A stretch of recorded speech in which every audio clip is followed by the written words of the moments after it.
Picture this. You're lying in a hospital bed. The monitor starts beeping faster, then slower, then nothing. Flatline. Your vision tunnels to a pinpoint of light, and then absolute darkness. But then something impossible happens. You wake up, gasping, sweating, very much alive, and you think, wait, what just happened? Where did I go? Now, what if I told you there's a theory that says this isn't just a near-death experience, it's the fundamental nature of reality, that according to quantum mechanics, you literally cannot experience your own death because there's always a version of you that survives. It's called quantum immortality, and it sounds like the ultimate cheat code for existence. But here's the thing about beautiful ideas. Sometimes they're beautiful because they're not true. And today, we're going to pull this one apart, thread by thread. Let me paint the picture that has thousands of people genuinely believing they're immortal. It starts with something real and genuinely weird from physics: the many worlds interpretation of quantum mechanics. You know, the one where every quantum event splits reality into multiple branches, like a cosmic choose-your-own-adventure book, except every possible outcome actually happens. Here's where it gets interesting. If every possible outcome exists somewhere in the multiverse, then for any potentially fatal situation, a car crash, a heart attack, even aging itself, there must be at least one branch where you survive. And here's the kicker: since you can only experience the branches where you're conscious, you'll always find yourself in the survivor timeline. Think about it like this. Imagine you're playing Russian roulette, but it's quantum Russian roulette. Each time you pull the trigger, reality splits. In some branches, bang, you're gone. But in others, just a click. Now, which experience can you have? Only the click, right? You can't experience being dead. So the logic goes, from your subjective perspective, you're literally immortal. You might age, you might get sick, but somehow, some way, you always pull through. You always wake up in the timeline where you survived. It's intoxicating, isn't it? No wonder it has its own subreddit with people genuinely planning their lives around this idea. But there's a massive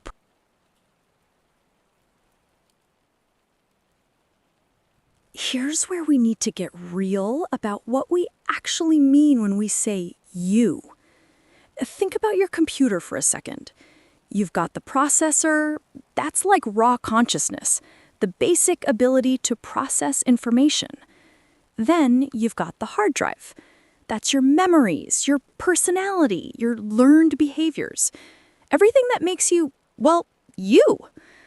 Now, what happens if I wipe the hard drive, but leave the processor running?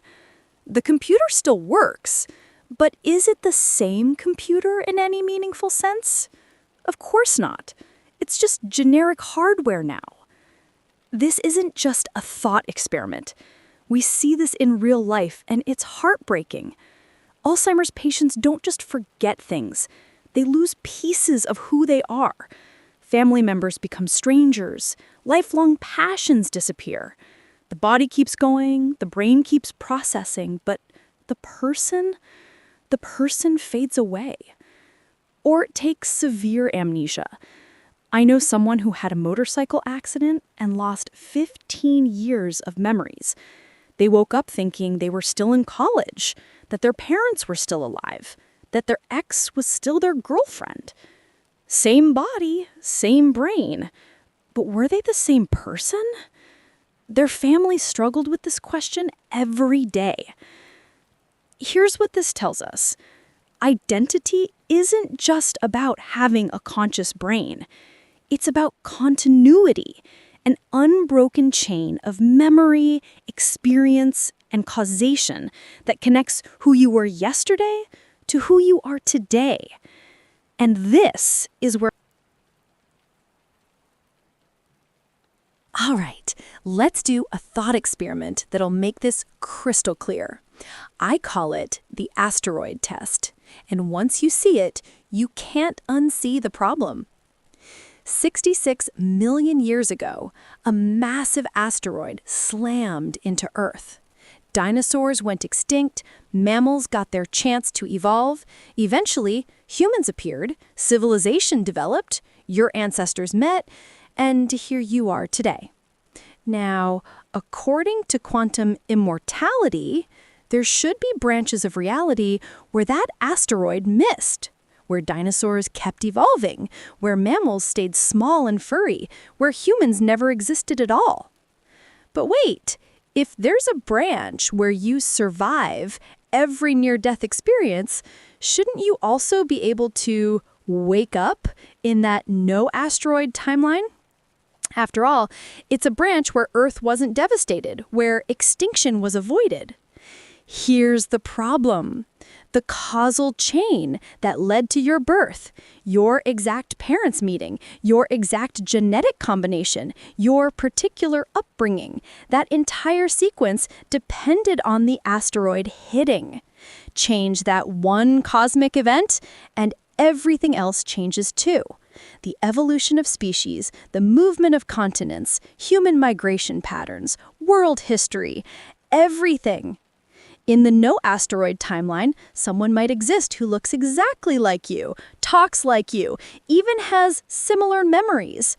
But they wouldn't be you in any meaningful sense, because they wouldn't be the product of your causal history. They'd be a completely different person who just happens to share your pattern. Think of it like this. If you're a song being played on a piano, quantum immortality is claiming that when your piano breaks, the song continues on a completely different piano across the room. So if quantum immortality doesn't work, what does happen to you across different timelines? Here's a model that actually makes sense. I call it the 4D signal model, and it's surprisingly simple. Imagine your identity as a signal, like a radio broadcast stretching through time. Your memories are like waypoints that keep that signal coherent and recognizable. Each experience, each memory, each decision creates another coordinate point that defines the unique shape of your signal.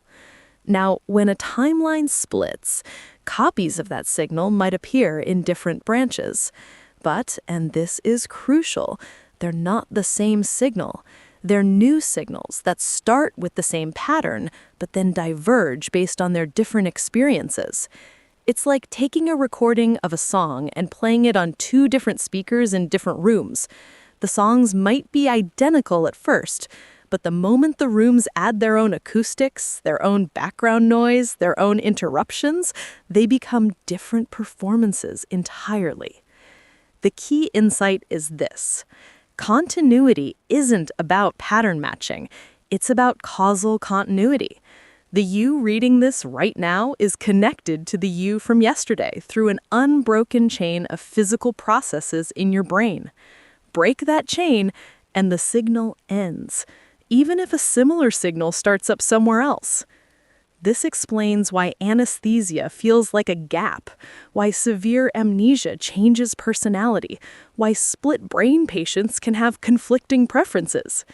Your sense of being a continuous self isn't an illusion. It's a real...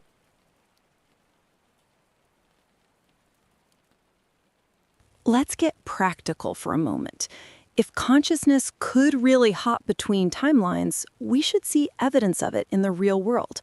But what we actually observe supports the opposite conclusion. Take anesthesia. Every year, millions of people go under general anesthesia and lose consciousness completely. When they wake up, there's a gap, a complete break in their subjective experience. If consciousness could jump timelines, why wouldn't you always find yourself in the timeline where you never went under? Why accept the gap? Or consider people with retrograde amnesia who lose decades of memories. They often report feeling like a different person, struggling to connect with their former life. If identity could transfer between branches, why would losing memories matter so much? The most striking cases are split-brain patients, people who've had their corpus callosum severed to treat severe epilepsy. These individuals can literally have two separate centers of consciousness operating in the same skull, sometimes with different preferences and opinions. This shows us just how fragile and localized our sense of unified self really is. And here's something most people don't consider.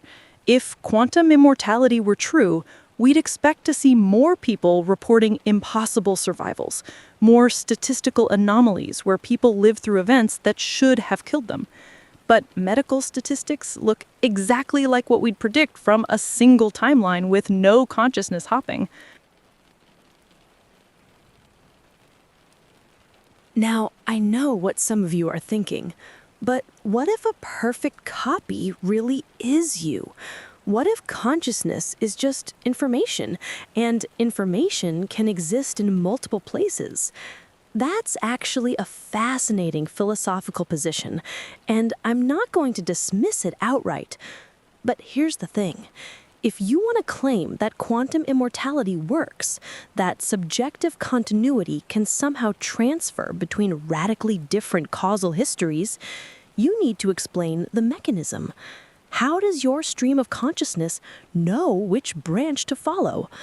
What preserves your specific pattern of memories when the causal chain that created them is severed?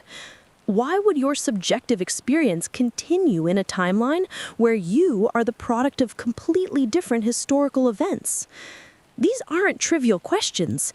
They go to the heart of what we mean by identity, consciousness, and personal survival. And until someone can provide answers that don't require magic, the burden of proof remains firmly on the quantum immortality side. Don't get me wrong, I'd love to be immortal. The idea that somewhere, somehow, there's always a version of me that survives is deeply comforting. But comfort and truth aren't the same thing. Here's something that might sound strange. The fact that consciousness can end isn't a bug in the universe. It's a feature. Think about why we value anything. Why does a sunset move us? Why do we treasure time with loved ones? Why does music give us chills? Part of it, maybe all of it, comes from scarcity. From knowing that this moment, this experience, this person won't be here forever. If we were truly immortal, if every possible version of our lives played out somewhere, would anything really matter? Would love have the same weight if you knew that somewhere there's a timeline where you never lost anyone? Would achievements feel meaningful if every possible success and failure existed simultaneously? The philosopher Albert Camus wrote about the absurdity of human existence, how we're meaning-seeking creatures in a universe that offers no inherent meaning. But maybe that's exactly what makes meaning possible. Maybe it's the temporary, fragile, finite nature of consciousness that gives it its incredible value. I'm not saying this to be depressing. I'm saying it because I think there's something profound and beautiful about the idea that we get one shot at this, one timeline, one story, one conscious experience of reality. It makes every choice matter, every moment precious, every connection irreplaceable. All right, I want to hear from you because this stuff is genuinely complex, and I might be wrong about parts of it. First challenge. If you believe that a perfect copy of you would be you, that consciousness is just information that can exist in multiple places, I want your best argument. But make it specific. Don't just say, patterns are identity. Explain why the causal history that created your specific pattern doesn't matter. I'll pin the most compelling response. Second challenge. Tell me about a time you felt like a different person, maybe after a major injury, a traumatic event, therapy, medication, or just life changes. What made you feel disconnected from your past self? These stories help us understand what identity really means in practice. And here's the big one. If you could know for certain that quantum immortality was true, that somewhere you always survive, how would that change how you live your life? Would it make things more meaningful or less? I'm genuinely curious about this.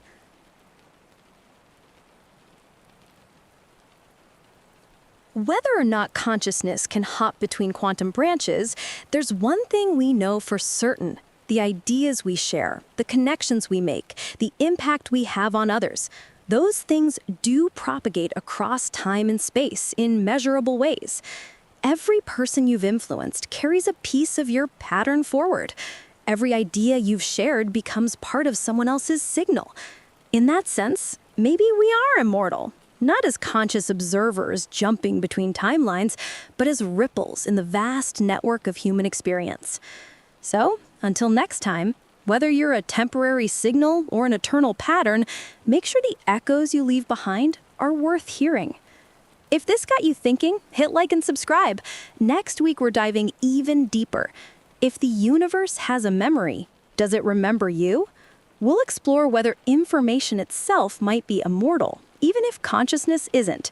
Plus, I'll be featuring the best comments from this episode and bringing in some neuroscientists to weigh in on the identity question.